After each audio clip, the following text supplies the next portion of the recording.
Qu'est-ce que c'est? Une Bible? Tu lis la Bible, Ringo? Pas tous les jours.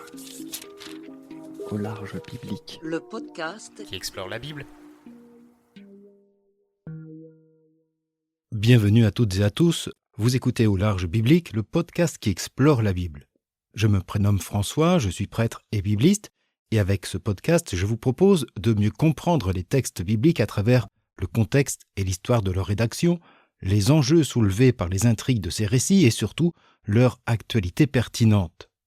Cette fois, à l'occasion de cette nouvelle émission, nous allons ensemble découvrir ou redécouvrir le patriarche Jacob.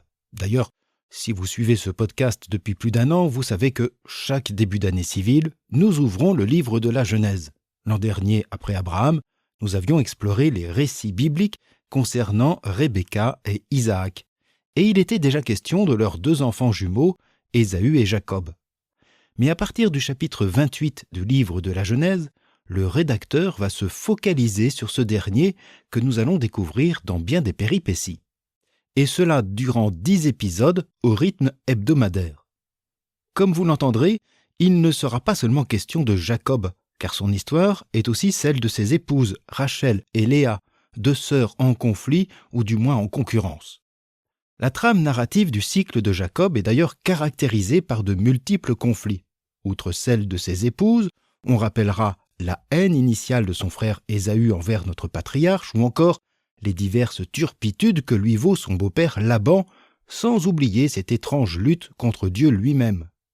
Je suis conscient que l'histoire de Jacob n'est peut-être pas tellement connue dans le monde chrétien ou la culture chrétienne, et c'est fort dommage, car comme vous le découvrirez, le récit biblique du patriarche Jacob soulève avec un certain réalisme les thèmes de la difficile réconciliation fraternelle, de l'humiliation et des abus de pouvoir, du combat intérieur, de la perception croyante de Dieu.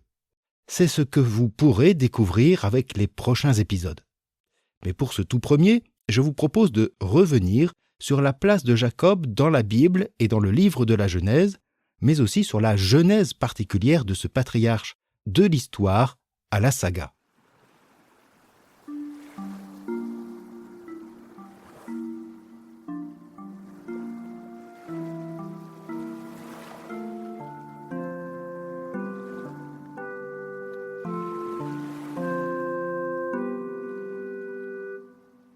Comme je le disais, Jacob n'est peut-être pas le patriarche le plus connu, du moins du point de vue de la culture chrétienne. De fait, si celui-ci est un véritable héros national dans l'Ancien Testament, il est le parent pauvre du Nouveau. Et pour ce fait, il peut sembler inintéressant. Dans les évangiles, il est cité discrètement, ou bien dans les généalogies de Jésus, ou bien dans la triade concernant le Dieu d'Abraham, d'Isaac et de Jacob.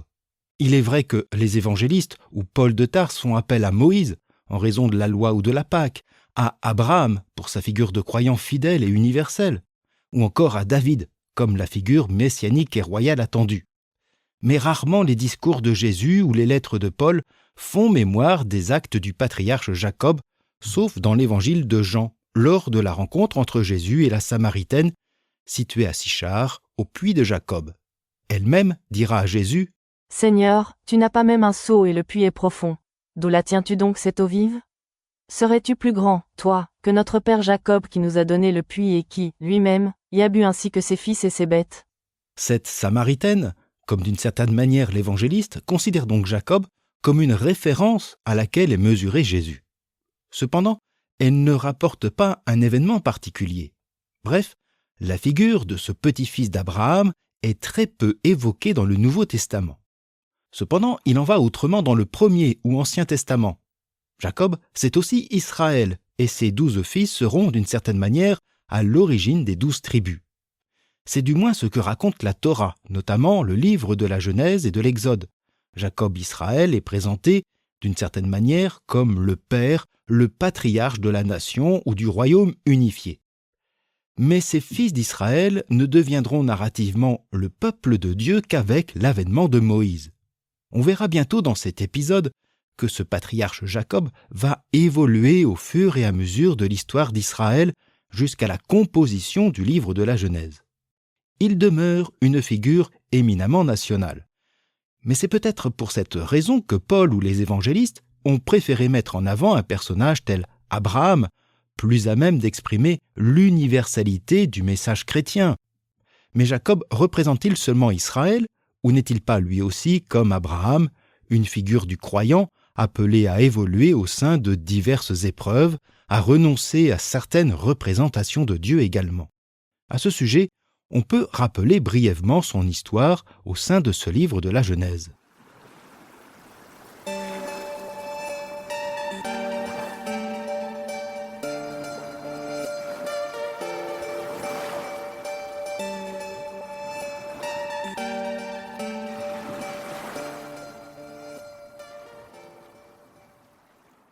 Le livre de la Genèse s'ouvre par le premier récit de la création et se termine avec la mort de Jacob au chapitre 49 et celle de son fils Joseph au chapitre 50. La vie de Jacob court ainsi sur 25 chapitres, sa naissance nous étant rapportée au chapitre 25. Sa place, ou du moins sa présence, est prédominante dans ce cycle des patriarches qui avait commencé avec Abraham au chapitre 12.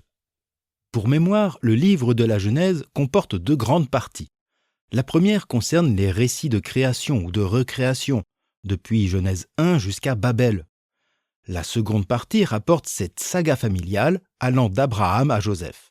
Les longues listes généalogiques structurant l'ensemble du livre. Ainsi pour le cycle des patriarches, celui-ci commence par la généalogie depuis Sem, fils de Noé, jusqu'à Téra, le père d'Abraham. La mort de ce patriarche se termine par les généalogies d'Ismaël, le premier fils d'Abraham, ouvrant directement au cycle de Jacob. Une autre généalogie au chapitre 36, et concernant les descendants d'Ésaü, interrompt l'histoire de Jacob pour nous faire suivre les péripéties de son jeune fils Joseph. Le cycle de Jacob commence donc au chapitre 25 et se termine avec le chapitre 35. Il comporte lui-même 3 parties. La première se déroule en Canaan. Je vous l'ai fait découvrir avec notre série sur Rebecca.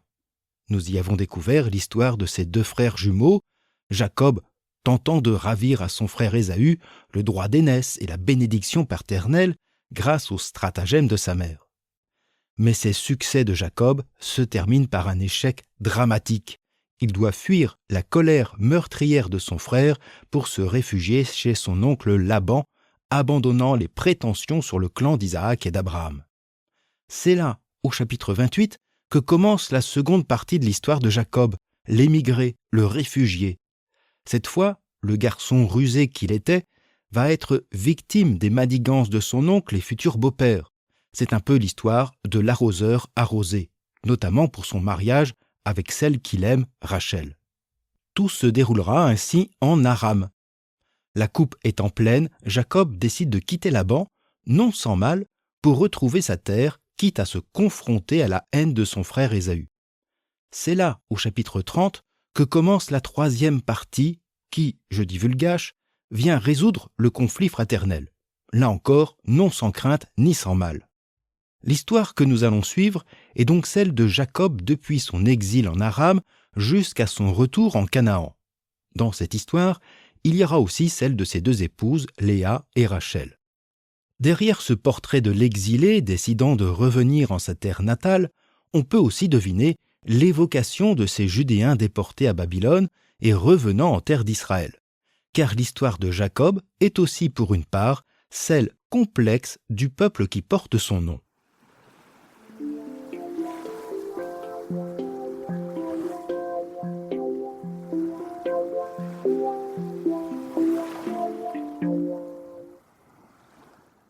Le livre de la Genèse nous offre donc d'entendre une véritable saga familiale depuis Abraham jusqu'à Joseph.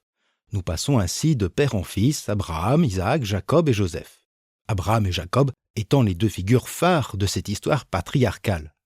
Mais ce même livre nous raconte bien 2 histoires qui pourraient être indépendantes. Les enjeux sont différents, ainsi que la géographie. L'histoire d'Abraham se déroule essentiellement à Hébron, au sud, dans le futur royaume de Juda. Et l'histoire de Jacob se déroule dans le nord, à Aram, bien sûr, mais aussi autour de 3 lieux, Bethel, Sichem et Pénuel. L'histoire d'Abraham est centrée sur l'alliance, le don de la terre, et la promesse d'une descendance. L'histoire de Jacob est davantage celle d'un conflit autour de la bénédiction et de la fraternité. L'histoire d'Abraham commence à Our, puis à Haran pour enfin trouver Canaan. L'histoire de Jacob commence en Canaan avant de se retrouver en Aram. C'est un peu le chemin inverse. Abraham et Jacob ont pourtant des points communs. Le premier, c'est bien sûr la rencontre de Dieu lui-même. Le second, c'est le changement de nom décidé par ce dernier. Abraham devient Abraham et Jacob deviendra Israël. Et l'un et l'autre sont ainsi amenés à être les bénéficiaires de l'élection, de la promesse et de la bénédiction divine. À travers Abraham comme Jacob se révèle la vocation, l'avenir, mais aussi l'identité d'Israël et du peuple de Dieu. L'originalité de Jacob tient à sa posture. Autant Abraham fait figure du croyant fidèle à Dieu, écoutant et obéissant à sa parole. Jacob, c'est l'anti-Abraham. Abraham quitte sa terre librement, Jacob, en raison de ses actions, doit quitter la sienne contraint et forcé. Abraham est à l'écoute de son Dieu. Jacob aura beaucoup de mal à comprendre le dessein de celui-ci à ses débuts. De plus, Jacob est en lutte avec son frère, avec son beau-père, et peut-être même avec Dieu. Bref, Jacob n'est pas la figure du croyant modèle. Et pourtant, ou plutôt étonnamment, c'est lui, le voleur du droit d'aînesse et de la bénédiction, j'exagère à dessein, que Dieu choisit pour être l'héritier de la promesse faite à Abraham, posséder une terre en Canaan et obtenir une descendance nombreuse.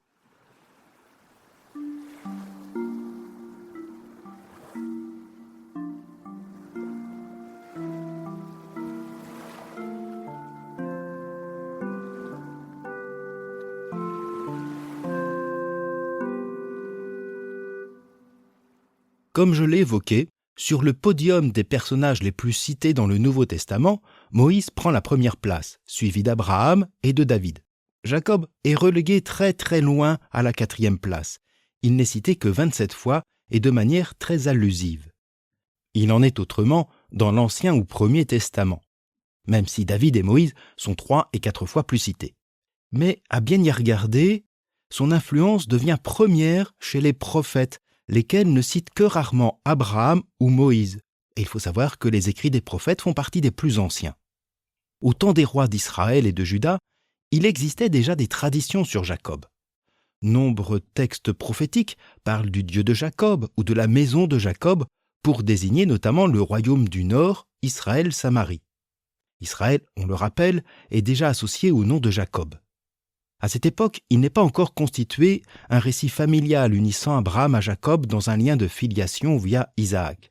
Les deux traditions coexistent, celle d'Abraham autour du sanctuaire d'Hébron et possiblement à Beersheba, donc au sud du royaume de Juda, tandis que les traditions sur Jacob sont davantage présentes dans les sanctuaires d'Israël, à Sichem, Béthel et Pénuel.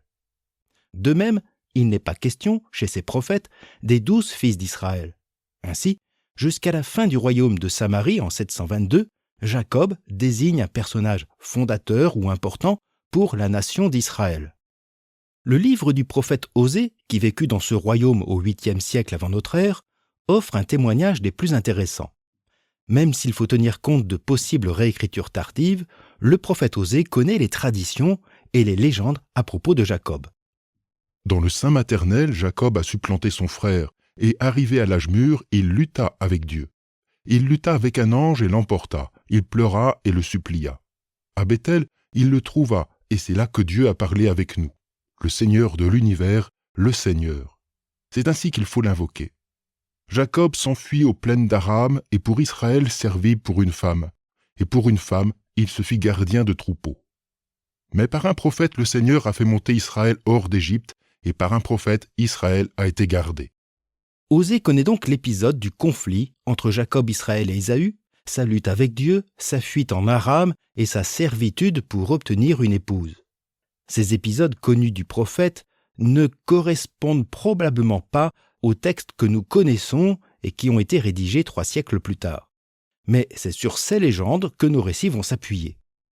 Il est clair que pour Osée et d'autres prophètes quasi contemporains comme Amos, Isaïe et Michée, Jacob est la figure patriarcale et nationale du royaume du Nord, à laquelle il va donner son nom. Par contre, ce qui est intéressant, c'est que notre prophète oppose Jacob, qu'il méprise, en moquant sa lâcheté et sa servitude pour épouser une femme, à l'action de Yahvé par un prophète, autrement dit Moïse, pour libérer son peuple. Il oppose ainsi deux traditions religieuses, celle du Dieu attaché à un héros territorial, le Dieu de Jacob, et celle de Yahvé qui a fait sortir les Hébreux d'Égypte. Osée, prophète yahviste, lutte en son temps contre le syncrétisme, ces pratiques idolâtres qui polluent selon lui le véritable culte d'un Dieu de délivrance.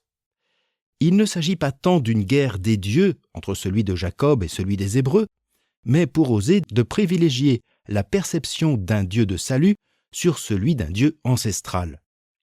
C'est à cette période que les prophètes du royaume de Juda, comme Isaïe et Michée, empruntent cette figure de Jacob pour dénoncer également la faute et le péché d'Israël, notamment après la chute de Samarie. Si la figure de Jacob est très implantée dans le royaume du Nord, elle va donc s'exiler à Jérusalem avec cette chute de Samarie en 722. Les réformes visant à unifier le peuple autour du sanctuaire de Jérusalem, que ce soit au temps du roi Ézéchias ou à l'époque du roi Josias, au début et à la fin du 7e siècle, ont pu être déjà des tentatives d'unifier l'histoire de Jacob-Israël en faisant de lui le père des tribus d'Israël, dont celle de Juda. Mais cela reste encore hypothétique. En réalité, la grande saga des patriarches va prendre forme avec le drame de l'exil des Judéens à Babylone en 586 avant notre ère, et surtout avec le temps de la réinstallation en Judée à partir de la fin du VIe siècle. C'est à cette période que la figure d'Abraham a pu être rattachée à celle de Jacob et que les anciennes traditions de celui-ci vont être collectées, organisées et parfois réécrites pour offrir un récit cohérent. On trouve ces traces de réécriture notamment dans le changement de nom de Jacob en Israël qui nous est raconté deux fois, l'un lors d'un récit développé en Genèse 32 avec la lutte contre Dieu, et l'autre plus loin en Genèse 35 rapidement évoqué. C'est ce récit final qui va nous intéresser et qui présente cette figure d'un patriarche perdu dans son exil, subissant les ruses et l'emprise de son beau-père, témoin silencieux du conflit qui oppose ses épouses et redoutant plus que tout la vengeance meurtrière de son frère. On est ainsi passé du héros national loué dans le royaume du Nord à un patriarche égaré, faible et craintif, une sorte d'anti-héros qui nous est désormais présenté dans ces récits que nous allons découvrir.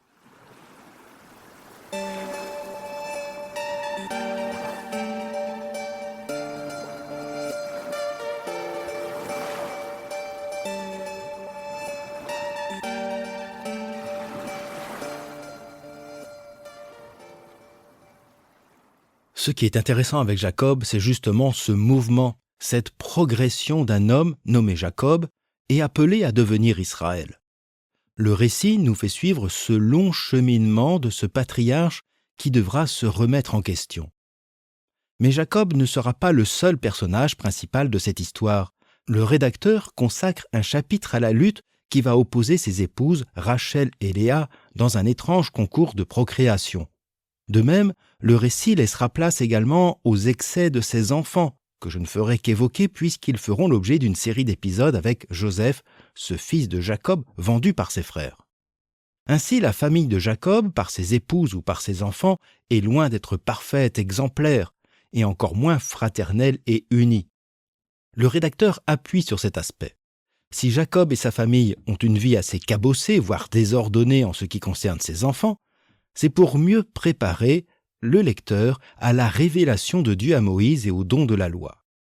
Et si Jacob est intéressant, c'est justement en ces récits où l'homme héritier d'Isaac doit devenir le croyant bénéficiaire de la promesse d'Abraham au milieu de bien des épreuves, son exil, l'emprise du beau-père, le conflit des épouses, le combat avec Dieu. C'est ce que nous allons découvrir avec les prochains épisodes. Alors, n'hésitez pas à vous abonner à ce podcast, présent sur toutes les plateformes d'écoute. Sinon, il vous reste les réseaux sociaux et l'infolettre pour vous tenir au courant des prochaines diffusions.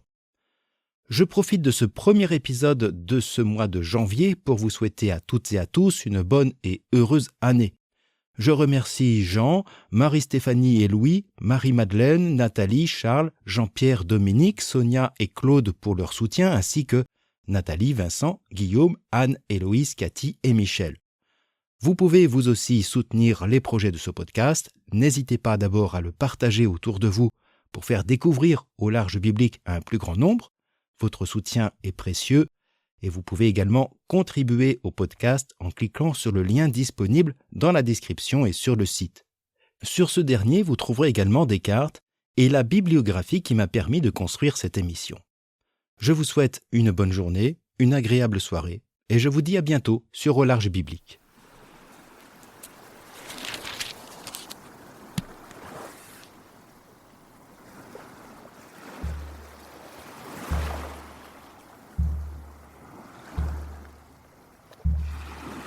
Au Large Biblique est un podcast créé et animé par François Bessonnet, prêtre et bibliste.